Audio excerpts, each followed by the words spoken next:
My name is Jerome Ferry. My cameraman is Alan Eggers.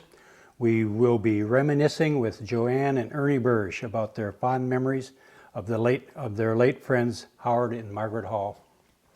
Ernie, you and your wife had a very warm relationship with Howard and Margaret for many years. How was it that you made their acquaintance?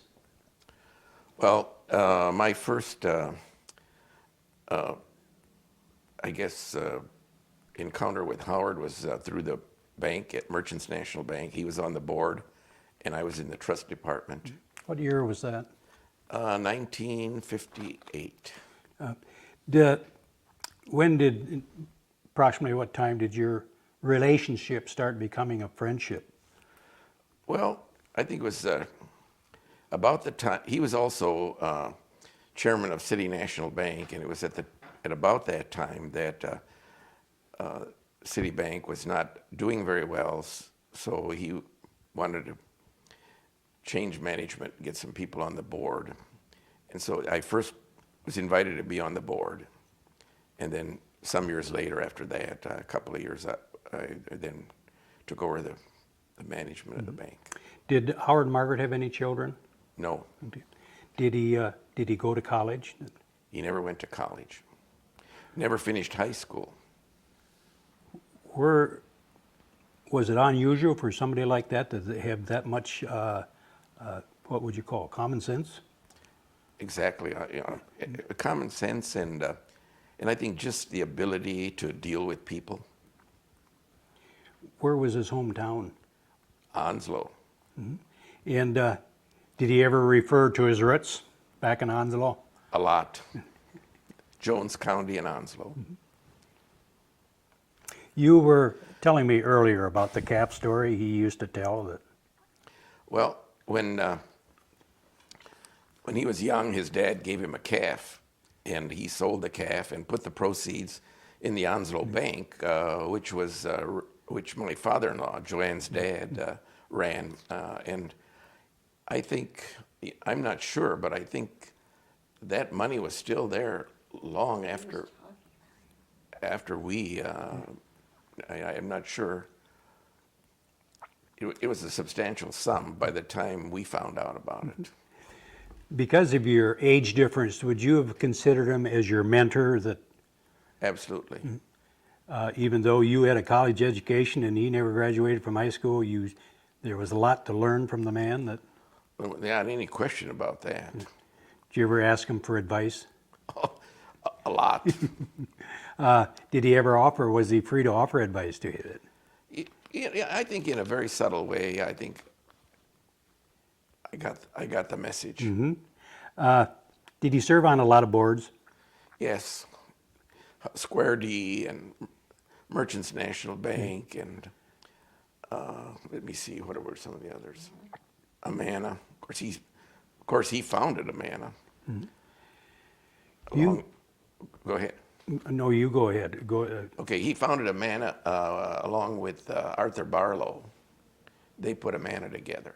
And then they chose George Forstner, of course, to help put the thing together. Did he ever mention what was his favorite board to serve on? Did he have any favorite board? Well, he talked a lot about Square D because when he served on the board of Square D, it was a big company and it had no debt. And he always referred to that as being a kind of a benchmark. If you bought stock, buy companies that had small or no debt. Did you ever notice Margaret getting involved in his business? Not really. I don't ever remember her really. Would she ever show up at the office down at Iowa Man, was it? Well, in the early years, she talked about going down there in the evening with her knitting and sitting there with Howard while he worked on various projects that he had in the company. Was she the type of woman to put on airs, or didn't they flaunt their wealth? Absolutely never. Did you ever hear any harsh words between the two of them? Never. About Howard being such a demanding man, would Margaret ever speak up, air her opinion or voice her opinions? No, I don't think they ever had that kind of situation arise. Ernie, after you became acquainted or established in your banking business, did the two of you have business dealings together? Yeah, we had lots of, well, I think one of the things is that I think all of them, he brought a lot of municipal bonds, and I did that for him. I bought all the bonds. We talked a lot about business, but as far as being a partner in any business venture, that didn't happen. But he did patronize your banks as far as Yes, doing business. absolutely. Did he enjoy sports Yeah, we went to the football games for many years together. in Iowa? At Iowa, and then he's the Iowa Manufacturing sponsored a team in the M&J League for years. And when we came down here to the cottage, there were a lot of baseballs around here that he had the fellas sign and autograph. And I imagine he had box seats down to Iowa. not really. We sat on the 50-yard line with them in the earlier years, and then it wasn't until he died that we got the box upstairs, the room, and for Margaret, so that she wouldn't have to sit out anymore. Did he always have a lot of people around him, like business associates or good friends that are always hanging around with him at the games? No. We were in and out of the games.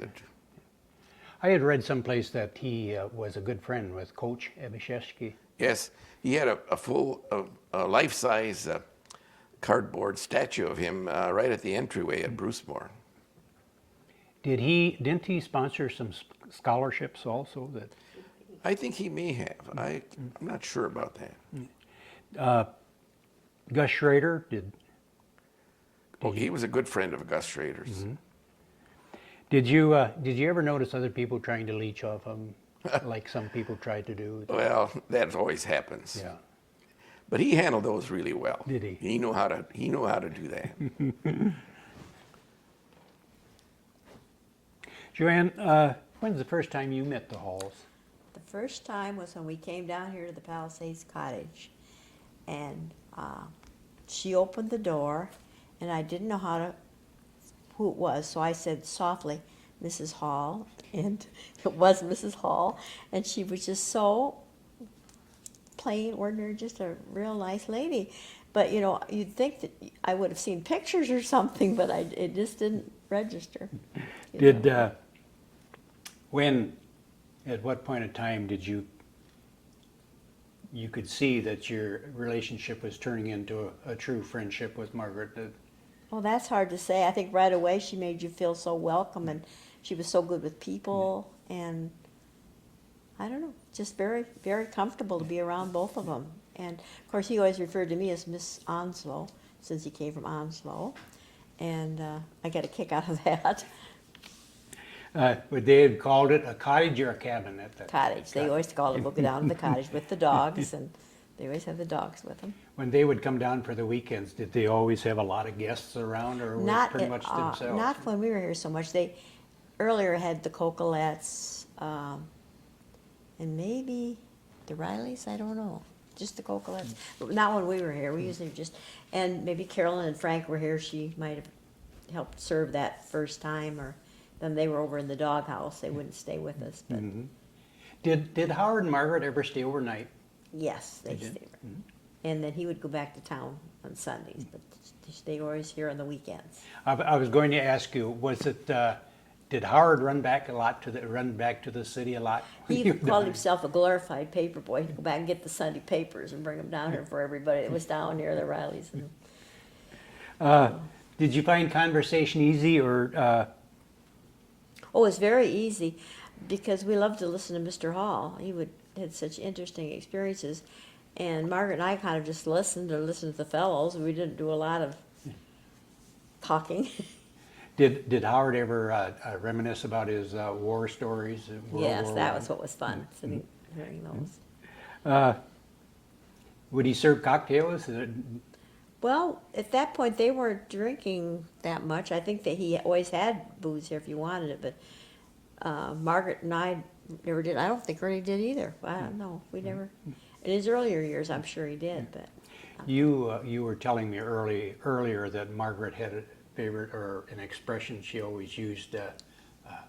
I just made that up. yes, I guess we'd say something, and then she's. Well, I guess I just made that up. It was cute, really cute.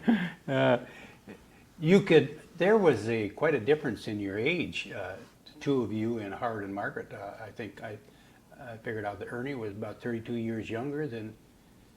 We never really thought about that, did we, Ernie?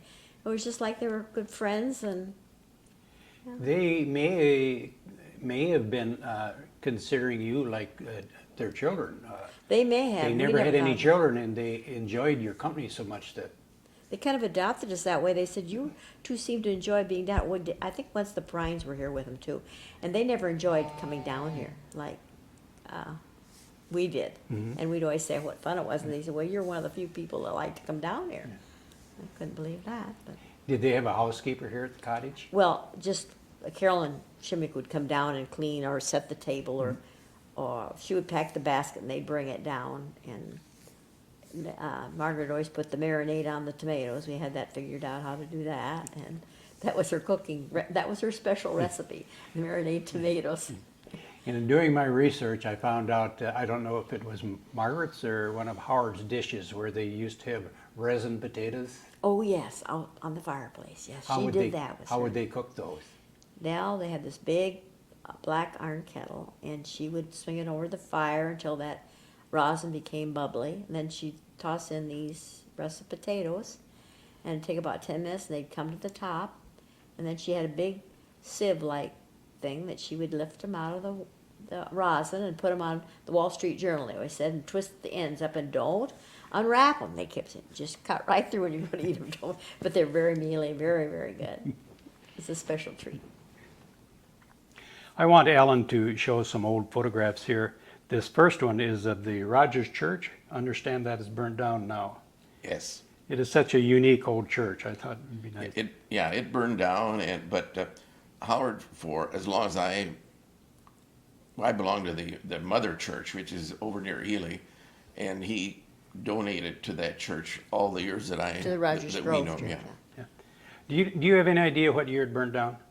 I don't. Was it still there when you and Joanne were coming down? No.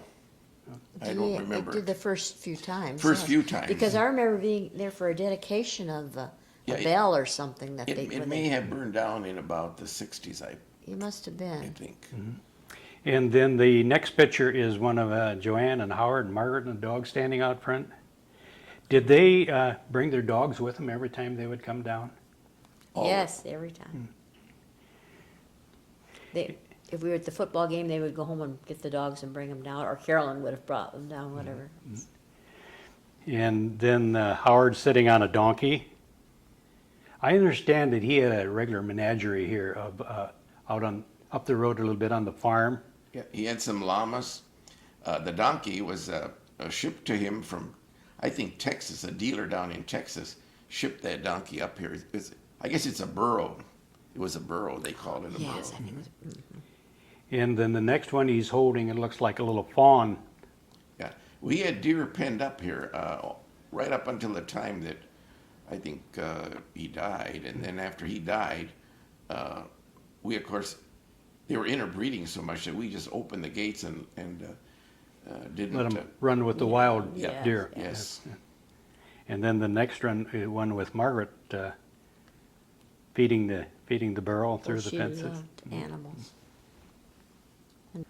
We're looking here at the early cottage. Evidently, you said it was built around the early 30s. 35, I think. And then the next photo, it burned down, evidently. It burned down in 1936 Somewhere in there. and rebuilt right away. Immediately. It was hit by lightning. That's what caused the fire. And the next one is a typical view of looking across the river at the Palisades Park from the patio outside.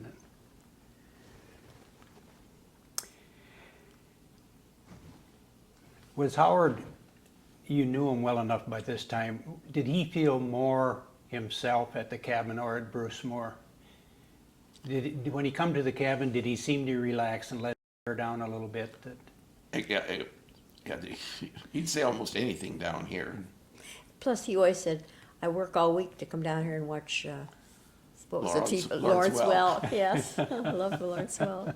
He had this place primarily probably for a release from his pressures at work. That's right. Come down and get rejuvenated and go back to work Monday morning refreshed. They were very guarded with the cottage because it was kind of their hideaway, and they didn't have. I don't think they ever had very many guests down here. Maybe in the younger years they might have, but in their later years, I can't even remember No, having not for anybody us. here other than us. Do you? Well, they had to bump it. Well, that was later, though. That was us. Yeah, that was Yeah. us. They also had a summer home or winter home, I guess you would say, in Florida that they went to quite often. And you got to go down to visit with them. They Right. would leave on her birthday, usually December 14th. And so we'd have to celebrate Christmas here before they'd go down. We always exchange presents. And then they would go down and he would go back and forth. Well, When was the first time you went down, Joanne? You got invited down, you remember? ooh, in the 60s, early 60s, I suppose, wasn't it? Well, I think it would have been probably about the first time probably about, I would say 1959, maybe it would be the earliest. Well, I remember we were in Anamosa when I went down. That was 1963. Yeah. In the early days when you used to go down, would you go down on the company plane that No. Robert Ray was? The first time we went, he called up one evening and says, why don't you come down? And I said, well, we might do that. And I said, when? And he says, tomorrow. And so I said, okay, so, not knowing, And he says, when you come down on Delta because that's the best airline. So we did, and whenever we went down on Delta. Our trips on the airplane were only in case the plane happened to be down there. And I remember one particular time when we came back on the airplane, the girls were with us, and Bob Ray said that he wanted the girls to come up and drive the airplane, which they thought they were kinda really fun. doing that, and sat up in the cockpit, and had their hands on the controls. But the routine was that we were to go down to the Seaview Hotel and stay a few days to unwind, he said, and then come down to the island. What was the Seaview? I know it was a motel, but No, it's a hotel. hotel On Miami Beach. Yeah. It's before it's you an got to Marathon. Right. It's an upgrade. It's, A hotel. we were on the 7th floor, he was. That was, somebody told him that would be the best spot to be on. And they had more than a room up there. They had 3 rooms, wasn't there? Well, they had kind of 2 apartments put together is what they were apartments really, because there was a kitchen on each end and there was living quarters on That's each right. end. And so it was more of apartments. Yeah. Why did you stop off at Seaview first? Why didn't you just go on down? That was his directions. Yeah, He said you got to go down there and rest up before you come here from the trip. And the first time we went, who were the people? Eberhardts were there to show us the ropes about the whole place. And Howard Margaret had this cabana right on the ocean, way on the left side. Beautiful place. And right across was a Canadian. So they just had a good time down there. They'd raise the flag, the American flag, and they'd raise the Canadian flag. And then we had to visit the coffee shop or the little place where you could have, Howard liked the little dollar pancakes. He said, you gotta have those little, what do you call And the them? gal that ran that coffee shop was a gal by the name of Millie, who he really liked. And so Yes, so he was very generous to her. And when we came down, we got the really good treatment. good treatment because of she She was liked there. Howard so much. She was there until just very recent. She must have been pretty old, but we heard somebody was there and they says, yeah, Melanie was still helping people. So, Was Howard a big tipper? Big tipper. picture, yeah.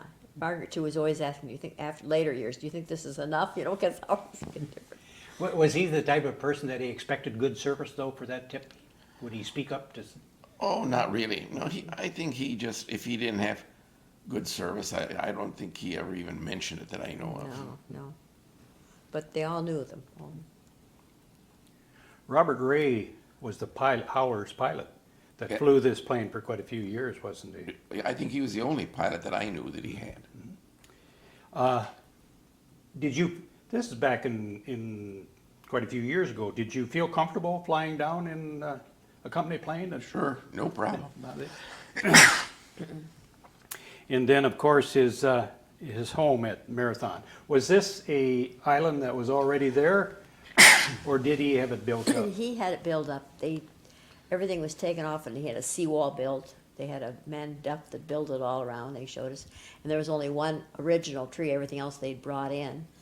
He always referred to it as a pile of rocks. And then he built the causeway out to it and put all the buildings on it. Built a cottage for himself and his sister, and a guest house, and a dock for the yacht. Then he, of course, he had his boat tied up. This must have been one of his smaller boats before he graduated to a larger. Well, the only Yacht we yacht knew that of we was, knew was this. it slept six. They said they had a larger one before that, but this one did sleep six. And there's a very nice picture of you and Howard standing there by the cottage. Okay. They like to have stone crab at lunchtime. And then Howard in his bathing suit, Yeah. flexing his muscles. Yeah. Margaret liked to swim every day in the pool there. Did she? She enjoyed that. Mm-hmm. She did. And then evidently that is Margaret with the pipe must have been in one of her silly moments. Yeah, I think that's right. Did your daughters love the halls, and did Margaret and Howard love the girls? Seemed to, didn't they? Really? And they were both really good to the girls. Yes. The girls enjoyed sleeping on the yacht. We would have the guest cottage, and they would stock the refrigerator for our breakfast because they didn't like to get up early. Howard, he was a late night person, so he says, we'll see you at noon or something like that. So. In doing research on so many people that we have interviewed and filmed, we naturally heard a lot of stories about the halls, and I suppose you heard a lot of stories too about the halls. Were a lot of them false stories, weren't true? Well, I think the thing that I noticed most is everybody talked about knowing them really well, and we never heard those stories, so we don't know how much of that was true. But there were some things that never happened, but I think that always happens. Yeah. Was you and Joanne able to accept the close friendship for what it was, or did you kind of feel out of place at times? No, they were the kind of people that made it really easy to be their friend and not really think about. We never thought about their status or their wealth or anything else. It was just we had a lot of fun together, actually. Was Beale Prine and Irene, were they around much, did you? Not a lot, but No, well, occasionally. When we were at Marathon, they were over, of course, in their place, and we always went to eat dinner with Howard and Margaret, and they did their own thing. So there wasn't a lot of interaction down at the island while we were there. There was one incident. Of course, we ate out every night when we were down there with them, and I felt uneasy about that. I thought, I ought to be paying for the dinner sometime. So, one evening when we did go out, I suggested that I pay for the dinner, and he said okay, which I thought he'd say maybe, oh no, I'll take care of it. So when we got to the cashier, of course, I didn't have enough money, and Joanne finally came through, and we had enough then to kind of get But through that it. really But tickled Howard. he never forgot that. I thought that was really He good. brought that up, continually. Oh, on a more sadder moment, was either of you able to be with them when they passed away? Yes. I sat on a chair. Howard passed away first, right? Right. 71. He called me up and wanted me to come up, so I sat on a chair in his bedroom. And while we're visiting there, he says, "Come over and sit on the bed," which I did. And he